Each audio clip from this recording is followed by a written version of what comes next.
And another industry, the mainstream media, has attempted to influence consumers' preferences this year. Throughout 2016, they've provided a vaudeville of anti-vegan content, bringing attention to veganism in a very biased way. There's a story in the paper today, the headline, "Fashionable veganism is harming health." It's also vegan. You can't get all the nutrients you need. They can go and get some lamb. Some can end up deficient in vitamin D, calcium and iron. But unfortunately, vegetarians and vegans haven't seen the funny side of it. Get a sense of humour is what I would say. Protein, iron deficiencies are the common ones if you're not eating the right foods. It's that devious, treacherous group, the vegans. But maybe these media journalists aren't really journalists any longer. Without realising it, they've become instead contrarians and puppets, whose real job is to make us confused. And when we're confused about what to eat, we stick to old habits. And these old habits feed the power and wealth of the meat, dairy, and egg industries. A CSIRO survey has found 1 in 6 Australians are ditching dairy without a medical diagnosis. It's leading to dangerous levels of serious health risks arising from a lack of calcium. When you look at the plant sources like broccoli, etc., you need to literally consume 20 cups of broccoli to get anywhere near the amount of calcium in a cup of milk. We've been conditioned since school. We need calcium from cow's milk. We need protein from animal flesh. The public is being lied to, right? There are big money commercial interests that are trying to twist the truth.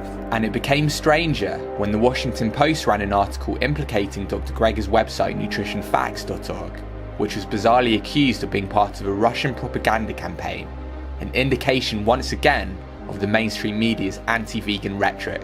You are not going to get this information from the powers that be because those institutions are controlled. The media is controlled by the meat and dairy industry. Like with the tobacco industry in the 20th century, the animal agriculture industry manipulates a constant state of confusion and misinformation.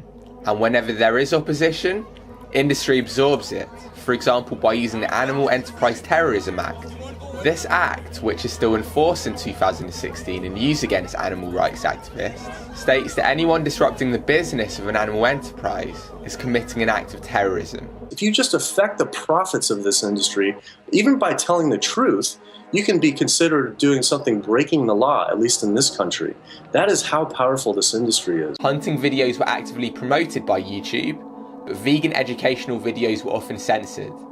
Turin in Italy was tipped to be Europe's first vegan city, but an Italian member of parliament wanted vegan parents jailed. Lawmakers in Italy are drafting a law that could put parents in prison if they impose veganism on their children. It sums up the strange mood of our time, where even though the vegan lifestyle has never before been more popular, there is still so much resistance. The movement and the message is happening, but in the other direction I've seen a tremendous amount of hurdles and difficulties. There are a number of political, economic, and certainly cultural hurdles that we need to continue to work on. There is a constant drum of indoctrination into carnism.